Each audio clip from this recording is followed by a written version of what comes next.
लुवे कड़क बोझा,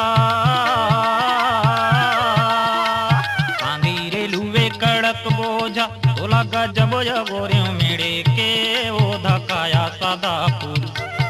वो तोरे लाली लहर के लहंगा, मोरे कौड़ी नंगर के बिदिया, तेरी पाटन के मचोली मजोहिला नींदा गिरे, तेरी पाटन के मचोली मजोहिला नींदा गिरे।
पानी रे आरे धरे लटेंगना,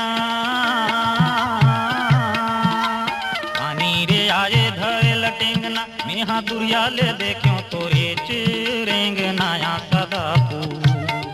तोरे लाली लहर के लहंगा, मोरे कौड़ी नंगर के बिदिया, तेरी पाटन के मचोली मजोहिला नींदा गिरे, तेरी पाटन के मचोली मजोहिला नींदा गिरे।